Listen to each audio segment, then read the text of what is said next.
सरकारकडून कुटुंब पेन्शनसाठी नवीन नियम जारी आहेत. आता पाहूया कशा प्रकारे कुटुंब पेन्शनसाठी नवीन नियम आलेले आहेत. आता फॅमिली पेन्शन रूल्स मीन्स केंद्र सरकारकडून कुटुंब पेन्शनसाठी नवीन नियम निघालेले आहेत. आता मुलांना वडिलांची पेन्शन कधी मिळणार याबाबत आपण या व्हिडिओमध्ये पाहणार आहोत. तर चला पाहूया नवीन नियम.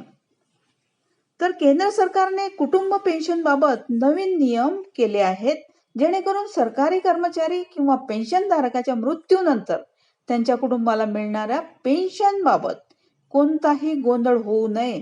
विशेषतः ज्या प्रकरणांमध्ये कर्मचाऱ्याला 2 किंवा अधिक पत्नी असतात, अशा प्रकरणांमध्ये पेन्शनवरून अनेकदा वाद निर्माण होतात आणि लोकांना न्यायालयात जावे लागते.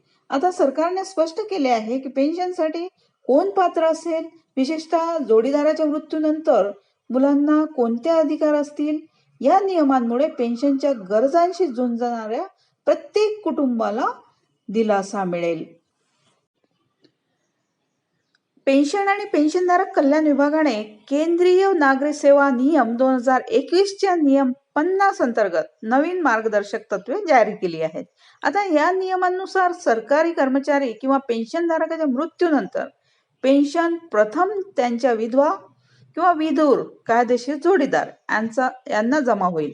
जर ते उपस्थित नसतील तर पेन्शन मात्र मुलांना, नंतर अवलंबून असलेल्या पालकांना आणि नंतर अपंग भावंडांना वितरित केले जाईल. आता जर एखाद्या कर्मचाऱ्याला 2 कायदेशीर पत्नी असतील तर काय? नियम 50(8) क मध्ये असे म्हटले आहे की अशा परिस्थितीत कुटुंब पेन्शन दोन्ही पत्नींमध्ये समान प्रमाणात विभागले जाईल. म्हणजे जर पेन्शन दरमहा 20,000 असेल तर प्रत्येकी रुपये 10,000 मिळतील. जर एका पत्नीचा मृत्यू झाला किंवा कोणत्याही कारणास्तव ती अपात्र ठरली तर तिच्या मुलांना त्यांचा वाटा मिळेल. आता मुलांसाठी हा एक मोठा दिलासा आहे, कारण पूर्वी असे खटले अनेकदा न्यायालयात जात असत.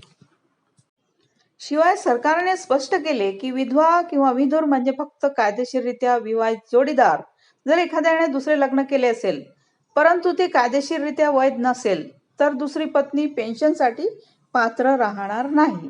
उदाहरणार्थ, जर एखाद्या कर्मचाऱ्याने पहिले लग्न संपुष्टात न आणता पुनर्विवाह केला तर हे हिंदू विवाह कायदा 1955च्या विरुद्ध आहे. अशा परिस्थितीत दुसऱ्या पत्नीला पेन्शन मिळणार नाही.